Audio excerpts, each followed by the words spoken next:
So many of us have been taught to fear being alone, like it means something is wrong with us. Like if no one is checking in, or you spend Saturday night without plans, you've failed at life. We treat solitude like it's a disease, something to cure quickly with noise, distractions, or company. Any company, even the kind that leaves us feeling more alone than before. But what if that wasn't true? What if being alone is not a punishment but a kind of superpower? What if it's not the absence of connection, but the beginning of a deeper one with yourself? What if solitude is not the thing to escape, but the path towards something more grounded and real? The philosopher Epictetus, a Stoic from ancient Rome, taught that the only thing truly within our control is our own mind, not other people, not external events, just our inner world. And when you really understand that, being alone stops feeling like emptiness and starts feeling like freedom. You begin to notice how much of your anxiety comes from trying to manage other people's impressions of you, trying to be liked, to be invited, to be seen. And when you let go of that chase, you begin to breathe differently. You begin to exist differently. Because here's the truth. Being alone is neutral. It's not automatically sad or wonderful. It's what you bring to it that gives it meaning. A lot of people feel lonelier in rooms full of others than they ever have in quiet solitude. You can be laughing in a group and still feel like no one sees you. You can be partnered and still feel misunderstood. Loneliness isn't the absence of people. It's the absence of connection. And real connection doesn't always require another person. Sometimes it starts with reconnecting with yourself. When you're alone, you actually have the space to listen to your own thoughts, to figure out what you really like, not what you're pretending to like to fit in, impress, or belong. You get to eat when you're hungry, not when everyone else wants to go out. You get to rest when you're tired. You get to rediscover hobbies that light you up without needing them to be productive. You get to think your thoughts without the background noise of expectations. You get to reflect without distraction. You get to heal without interruption.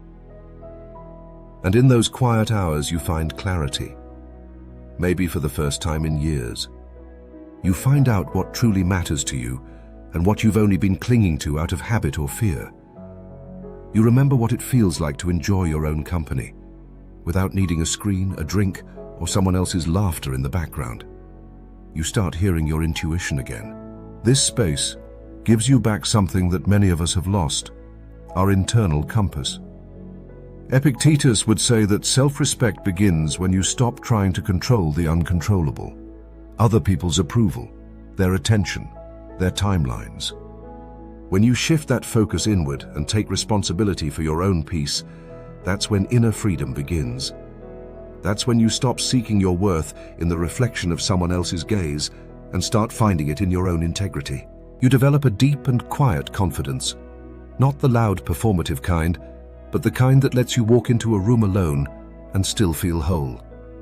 And look, this isn't about pretending you're above needing people. Humans are wired for connection. We do need love, community, support, but that doesn't mean every quiet moment is a crisis. It doesn't mean your worth is defined by how many people want to hang out with you or text you back. It means learning the difference between being alone and being abandoned. One is chosen, the other isn't. And if you choose solitude, it can be one of the most healing decisions you ever make. There's also something radical about learning to enjoy your own company in a world that constantly tells you to look outside yourself for fulfillment. When you stop needing distractions to feel okay, you stop fearing the quiet. You begin to understand that silence is not the enemy. It's a teacher. It shows you what you've been avoiding, what needs your attention, and what you've been postponing. It strips away the noise so you can finally hear what your heart's been trying to say. Think of it this way. The better you get at being alone, the more solid your relationships become, because you're not chasing company out of fear. You're choosing it with clarity. You stop tolerating surface-level connections just to fill the silence. You stop performing and start being. You begin to choose relationships that nourish your spirit, not just your ego. And people sense that. Confidence born in solitude is magnetic. It draws in others who want to meet you where you truly are. Being alone teaches you what you value. It clarifies your voice. It helps you notice which environments drain you and which ones energize you. It helps you break the addiction to constant validation and find something steadier. Self-trust. You learn what matters to you. You stop outsourcing your joy, your identity, your decisions. You discover that some of your deepest growth doesn't happen in loud moments of achievement, but in quiet moments of reflection. That solitude isn't the pause between important things, it is the important thing. When you're alone, you have the opportunity to repair the relationship you have with yourself, to build it like any other meaningful relationship, with time, attention, patience, and honesty. You become your own safe space. You learn to sit with your feelings without trying to mute them with busyness. You discover that your own presence can be enough. You become more attuned to what excites you, what calms you, what stirs something in your soul. You don't just exist, you start to truly live. And here's something that's even harder to talk about. What if you're alone for a long time? What if the kind of love you dream of never arrives in the form you hoped for? What if you're still single at 40, 60, or 80? That fear is real for many of us. It hurts because we're taught to measure our lives by romantic milestones, dates, relationships, marriages, kids. But being single long-term isn't a failure. It doesn't mean you're less valuable. It means your story is unfolding differently. And maybe that different path gives you more space to explore, to create, to know yourself in a way few others do. Being alone long-term may not be what you imagined, but it doesn't mean you can't build a life full of love, joy, and connection. Love can come in the form of friendships that feel like soulmates, communities that feel like family, moments that make you feel seen. You can fall in love with your art, your work, your freedom, your life. And if you want partnership, of course it's okay to long for it, but don't let the absence of it make you doubt your worth. You are not unfinished. You are not waiting. You are already whole. And here's a secret no one tells you. Some of the best moments in life will happen when you're by yourself. The walk where you finally understand what you need to do next. The sunset that makes you cry because it reminds you how beautiful the world can be.